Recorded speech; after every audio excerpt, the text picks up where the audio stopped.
Hi all the learners, a very warm welcome to Jim's Orbit.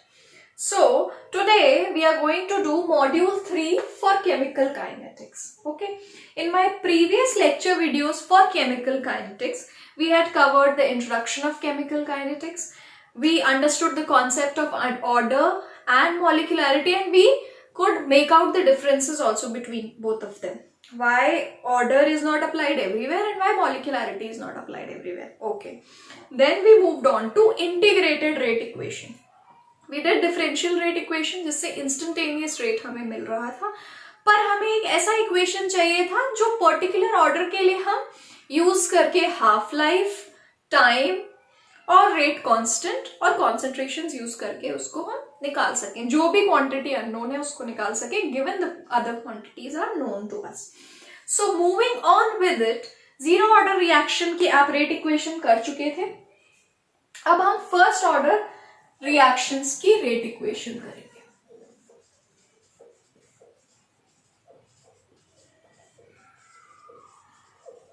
ठीक है, first order reactions बहुत important है, बहुत ध्यान से सुनिएगा. किसी भी स्टेप में आपको कोई भी डाउट है, you can let me know in the comment section. I will make a separate video और I will resolve your doubts as far as possible. First order reactions. तो टिपिकली हम क्या रिएक्शन लेंगे? A goes to B. ठीक है, अब इसका हम डिफरेंशियल रेट इक्वेशन, अगर आप ए बी लिख रहे हैं और अगर आप इसको और इजी करना चाहते हैं तो आप इसे रिएक्टेंट गोज टू प्रोडक्ट भी लिख सकते हैं. ठीक है, अब हम क्या पता था, जो रेट होता है हमारा वो होता है minus D R by D T. ठीक है, और ये किसके इक्वल होगा? अगर हम रेट कांस्टेंट के टर्म्स में इसे लिखें तो ये होगा K R raise to the power 1. First order reactions ही कंसिडर कर रहे हैं ना हम इधर, तो ऑर्डर यहां 1 आ जाएगा, तो ये क्या आ जाएगा? के आर. ठीक है, अब हम इसको इस पोर्शन को लेके आगे बढ़ेंगे जैसे जीरो ऑर्डर में बढ़े थे. तो ये क्या इंप्लाई करता है कि डी आर, सिमिलर टर्म्स को एक तरफ ले आते हैं, डी आर बाय आर जो है वो माइनस के डी टी है. फॉलोइंग, इसको हम इंटीग्रेट कर देते हैं बोथ द साइड्स. ठीक है, इसका इंटीग्रेशन करेंगे तो क्या मिलेगा? Natural logarithm of R. और इसका इंटीग्रेशन करेंगे तो माइनस के तो कांस्टेंट है, बाहर आ जाएगा, और ये dt का इंटीग्रेशन t हो जाएगा और एक इंटीग्रेशन कांस्टेंट यहां आ जाएगा. जीरो ऑर्डर में भी सिमिलर हुआ था, आया था. अब हम इस इंटीग्रेशन कांस्टेंट की वैल्यू निकाल लेते हैं. वो हमने कैसे किया था आप देख रहे हैं. दोनों को अगर आप कनेक्ट करने की कोशिश करेंगे तो कोई रॉकेट साइंस नहीं है. देख के हमें लगता है नहीं जीरो ऑर्डर थोड़ा कम कॉम्प्लिकेटेड था, उसमें ये टर्म गायब ही हो गई थी तो हमें कुछ नहीं करना पड़ा था.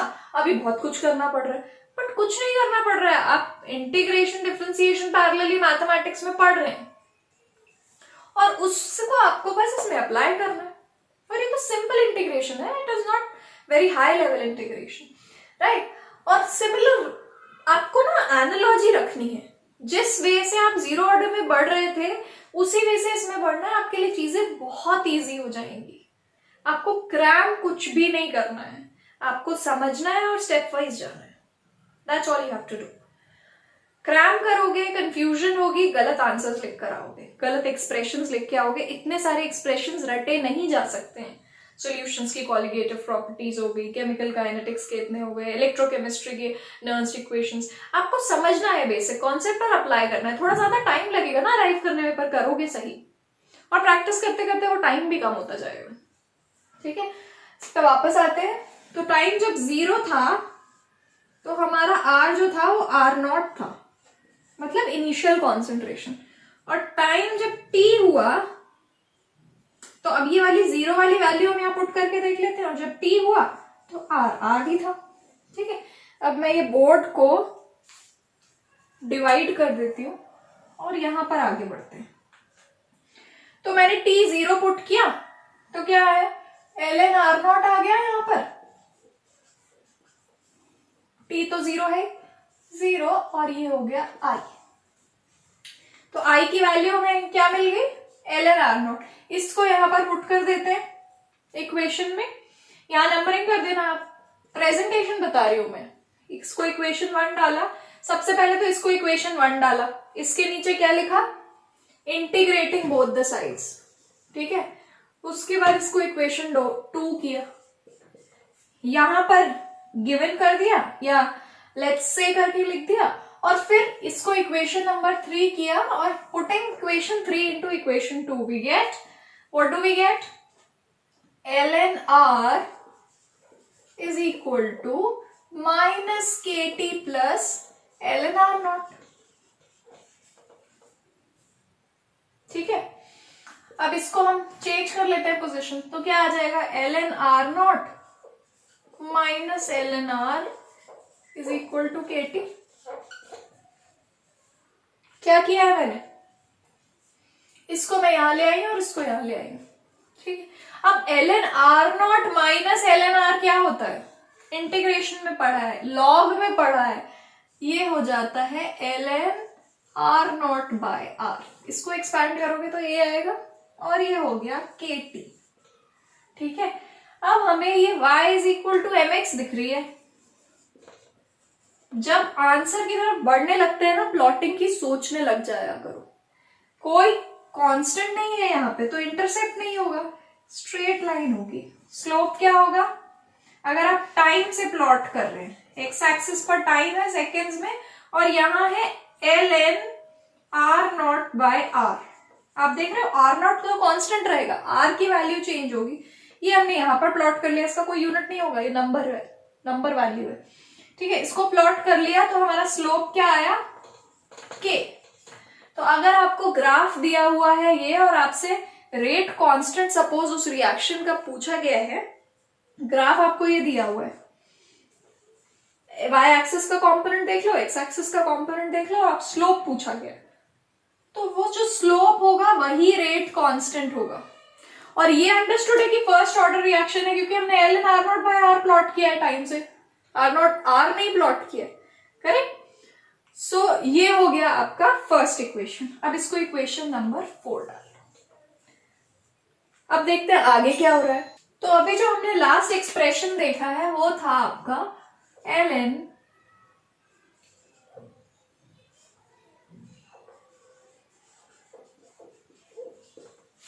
करेक्ट। अब मैं इसे थोड़ा सा और एक्सपैंड करती हूँ, थोड़ा ज्यादा यूजफुल बनाती हूँ। हमने कहां से स्टार्ट किया था कि जो ln r था वो था minus K T plus ln r0, ठीक है। या फिर आप इसे कैसे लिख सकते हो, ये जो ln r था ये था आपका माइनस के टी प्लस आई, इंटीग्रेशन कांस्टेंट, यहां से स्टार्ट किया था। अब मैं t1 टाइम पर कॉन्सेंट्रेशन r1 रख लेती हूँ और t2 टाइम पे कॉन्सेंट्रेशन r2 रख लेती हूँ। अब अगर मैं ये इक्वेशन लिखूं तो हमें जो मिलेगा वो होगा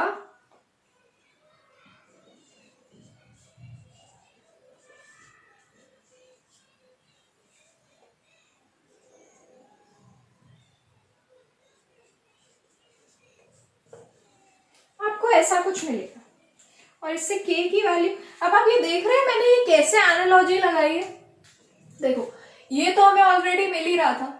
अब r0 पे टाइम जो है वो 0 था और यहाँ माइनस आ रहा था k के साथ, तो कहीं ना कहीं वो चेंज होगा। तो जब r2 होगा कॉन्सेंट्रेशन तब t2 जो है वो कम होगा, वो बढ़ चुका होगा। ये अगर सपोज हम t2 ज्यादा टाइम ले रहे हैं और t1 हम कम टाइम ले रहे हैं, ठीक है, तो ज्यादा टाइम में R2 जो है वो और कम होगा R1 से। अगर मैं क्या बोल रही हूं, अगर T2 ज्यादा है T1 से तो R2 कम होगा R1 से, क्योंकि रिएक्टेंट का कॉन्सेंट्रेशन कम हो रहा है ना विद रिस्पेक्ट टू टाइम। तो ऐसा कुछ एक्सप्रेशन हमें मिलेगा। ये क्वांटिटी फिर पॉजिटिव आएगी, करेक्ट, और ये क्वांटिटी नेगेटिव आएगी। ये क्वांटिटी में जो बोल रही हूं ln R2 बाय R1, अब R2 अगर T2 ज्यादा है तो R2 R1 से कम होगा, ये भी नेगेटिव आएगी और ये भी नेगेटिव आएगी और पॉजिटिव हो जाएगा। इस एनालॉजी से मैं यहां तक अराइव हुई हूं। अब अगर k की वैल्यू इससे लो तो आपको कुछ नहीं करना है, बस रीअरेंज करना है। तो k की वैल्यू क्या आ जाएगी, 1/T1 minus T2 ln R2 bye R1। ठीक है, अब ये नेचुरल लॉग है ln, इसको टू द बेस 10 में चेंज कर लेते हैं। तो हमें क्या करना पड़ेगा, 2.303 upon T1 minus T2 log R2 bye R1। ये हो गया आपका फाइनल एक्सप्रेशन। ठीक है, अब अगर यहां पर T2 0 रख लो तो R2 क्या हो जाएगा, R0 हो जाएगा, और आपका एक्सप्रेशन क्या हो जाएगा, 2.303। हमने T2 0 रखा है तो यहाँ T बचेगा log R0 बाय R। यही हो रहा है इसमें भी रीअरेंजमेंट। ये आपका फाइनल एक्सप्रेशन हो गया फर्स्ट ऑर्डर रिएक्शन के लिए। फर्स्ट ऑर्डर रिएक्शन का एग्जाम्पल क्या होता है, एक बहुत कॉमन एग्जाम्पल है हाइड्रोजनेशन ऑफ इथीन।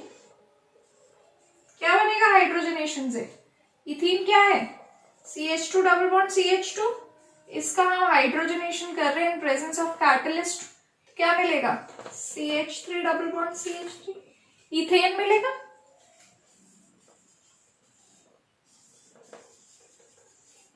सो ये आपका एक कॉमन एग्जाम्पल है फर्स्ट ऑर्डर रिएक्शन। आगे देखते हैं क्या है। हमें जो लास्ट एक्सप्रेशन हमारा मिला था वो कुछ ऐसा था,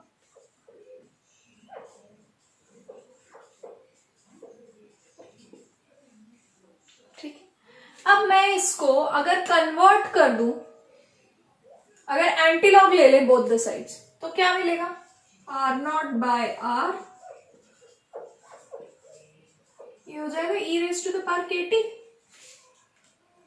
ठीक है, और R0 क्या हो जाएगा, R into E raise to the power KT। इसको रीअरेंज कर देते हैं तो R, क्योंकि हमें अल्टीमेटली निकालना तो कॉन्सेंट्रेशन ऑफ R है ना एट एनी पॉइंट, तो ये हो जाएगा R0। ये भी आपका एक एक्सप्रेशन है फर्स्ट ऑर्डर रिएक्शन के लिए, तो घबराने की जरूरत नहीं है अगर किसी भी अलग तरीके से आ जाता है। अभी मैंने आपको एक ग्राफ तो बता दिया था, इक्वेशन हम यही लेके चल रहे हैं, ln R0 जो है वो हो गया प्लस KT। इसको थोड़ा सा रीअरेंज कर देते हैं, ln R हो गया minus KT plus ln R0। ठीक है, ये भी y is equal to mx plus c लग रहा है, जीरो ऑर्डर रिएक्शन की तरह। इसमें भी इंटरसेप्ट जो है वो आएगा y एक्सिस पे। तो अब हम यहाँ प्लॉट कर देते हैं ln R। पहले हमने ln R बाय R0 किया था तो स्लोप इंटरसेप्ट नहीं आ रहा था। अब अगर इंटरसेप्ट लेकर आते हैं, यहाँ पर आप टाइम प्लॉट करेंगे और आपको सेकेंड्स में, और ये तो न्यूमेरिकल वैल्यू होगी, आपको ऐसा ग्राफ मिलेगा जहां पर ये जो वैल्यू है ये है आपका R0, मतलब initial concentration of the reactant, और जो स्लोप है वो आपको दिख रहा है यहाँ नेगेटिव है, तो ये हो जाएगा -K। ठीक है, अब अगर यहीं पर मैं लॉग की बात कर लूं, ठीक है, इसको मैं यहां पर लिख रही हूं रीअरेंज करके, log R0 log R plus KT by 2.303। ठीक है, इसको भी ऐसे ही रीअरेंज किया। तो अब मैंने यहां पर क्या किया है, ln नेचुरल लॉगरिथम की जगह मैंने यहां पर log R प्लॉट किया है। तो यहां अब जो वैल्यू आएगी वो मुझे log R0 मिलेगा टू द बेस 10, बट यहाँ जो स्लोप की वैल्यू आएगी वो -K बाय 2.303 होगी। तो अगर K की वैल्यू निकालनी है तो स्लोप का माइनस इंटू 2.303 इस ग्राफ से आपको रेट कांस्टेंट दे देगा। ये बात हो गई आपकी फर्स्ट ऑर्डर रिएक्शन की सॉल्यूशन फेज में, यहाँ हमने कॉन्सेंट्रेशन के टर्म्स में बात की। अब आगे देखते हैं gas phase. First order gas phase reaction की बात कर रहे हैं हम।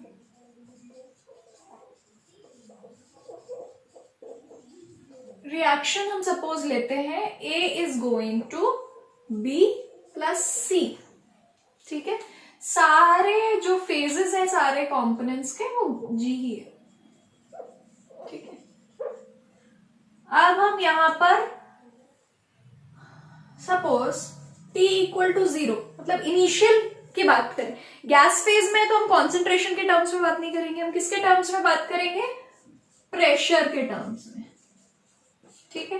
तो अगर टाइम जब 0 है तब इसका प्रेशर PI है, सपोज इनका 0 होगा। टाइम 0 है, टाइम बिल्कुल भी नहीं बढ़ा है, तो रिएक्शन ही नहीं बढ़ेगी, तो ये 0 है। सपोज हम एक टाइम T को कंसिडर कर रहे हैं, ठीक है।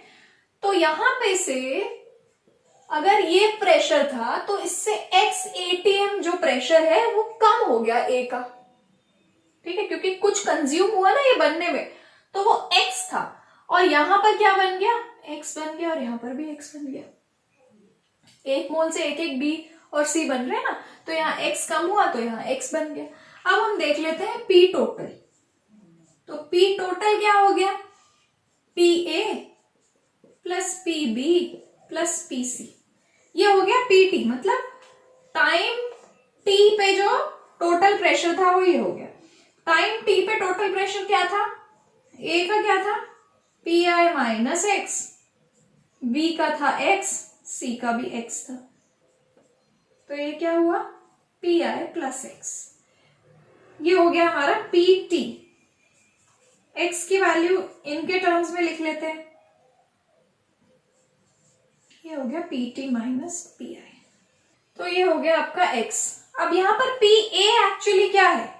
टाइम T पे, क्योंकि हम क्या कर रहे हैं, एक रिएक्टेंट के कॉन्सेंट्रेशन के टर्म्स में ही लिख रहे हैं, तो हम प्रेशर के टर्म्स में लिख लें। तो यहाँ PA कितना था? PI माइनस एक्स था। अभी हमने क्या किया? x की वैल्यू निकाली है, पर हमें PA भी तो चाहिए होगा, ये वैल्यू भी तो चाहिए होगी, तो ये क्या हो गई? PI minus PT minus PI, तो ये हो गई आपकी 2PI माइनस PT, ठीक है। ये तो हो गई आपकी प्री रिक्विसाइट डेरिवेशन, कि हमें पता लग गया कि प्रेशर कितना है टाइम T पर। अब हम वही वाली इक्वेशन यूज करेंगे। क्या था इक्वेशन में? K जो था वो था आपका 2.303 by T log R naught by R, ठीक है। R नॉट यहाँ क्या है? PI, मतलब initial concentration of component A, reactant PI, और final concentration at time T क्या है? 2PI minus PT। ये एक्सप्रेशन बहुत कॉम्प्लिकेटेड दिख रहा है, but this is very very important. आपके कॉम्पिटिटिव एग्जाम्स में भी इससे डायरेक्ट क्वेश्चंस आ सकते हैं, तो आपको ये रटने की बिल्कुल भी जरूरत नहीं। You should have this concept in your mind कि हम क्या कर रहे हैं, सबको प्रेशर टर्म्स में लिख रहे हैं। कॉन्सेंट्रेशन में हम डायरेक्टली नहीं लिख सकते हैं, इसलिए हमने इसे रिलेट किया है। अच्छा, ये हमने प्रेशर में किया है, हम कॉन्सेंट्रेशन में भी कर सकते हैं, ठीक है। तो ये आप याद रखेंगे और इसको यूज करेंगे जब gas phase first order reaction की बात हो रही है। अब जैसे हमने पहले वाले लेक्चर वीडियो में जब जीरो ऑर्डर रिएक्शन की थी, तो जीरो ऑर्डर रिएक्शन का रेट कांस्टेंट और रिएक्शन कॉन्सेंट्रेशन से रिलेशनशिप निकाला था, एक्सप्रेशन डिराइव किया था, फिर हमने हाफ लाइफ की थी, राइट। तो इसमें भी हम करेंगे half life of first order reaction. मैं पहले भी डिफाइन कर चुकी हूं। हाफ लाइफ क्या होती है? जब रिएक्टेंट का कॉन्सेंट्रेशन हाफ रह जाता है ऑफ इट्स इनिशियल कॉन्सेंट्रेशन। तो हमारा जो एक्सप्रेशन आया था वो क्या था? Log R naught by R is equal to KT, ये एक्सप्रेशन आया था। KT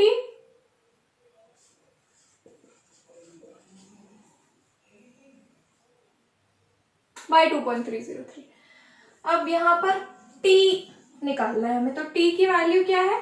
2.303 by K log R naught by R, ये निकालना है हमें। और निकालना क्या है हमें, टी हाफ निकालना है। मतलब अगर टी हाफ पे ये जो आर है ये आर नॉट बाय 2 हो जाएगा, ठीक है। इसको इसमें पुट कर देते हैं, तो टी हाफ। अब आप देख रहे हो मैंने क्यों डायरेक्टली ये किया, क्योंकि 0 तो हमने पहले ही रखा था ना, टी की ही वैल्यू वेरी कर रहे थे, तो अब उस टी की जगह हमने टी हाफ रख दिया। तो ये हो गया 2.303 बाय के लॉग। अब आप इसकी जगह ये पुट कर देंगे, आर नॉट तो ऑलरेडी लिखा है, आर नॉट बाय 2 डिनोमिनेटर में आ जाएगा। तो क्या होगा, टी हाफ कितना आएगा, ये एज इट इज आ जाएगा 2.303 बाय के लॉग 2। एक स्टेप स्किप किया मैंने, 2 न्यूमरेटर में आया, ये कैंसिल हो गया, लॉग 2, राइट। लॉग 2 की वैल्यू क्या होती है, 0.3010। कुछ वैल्यूज याद होनी चाहिए, log 2, log 3, log 5, log 7, at least these values should be learned. So ये आ गया, इसकी जो वैल्यू आती है ये आती है 0.693 by K. So for first order reaction your T half is 0.693 by K. अब आप इसमें एक इंपॉर्टेंट कंक्लूजन ड्रॉ कर सकते हैं कि half life of first order reaction is independent of the reactant concentration terms and it only depends on the rate constant.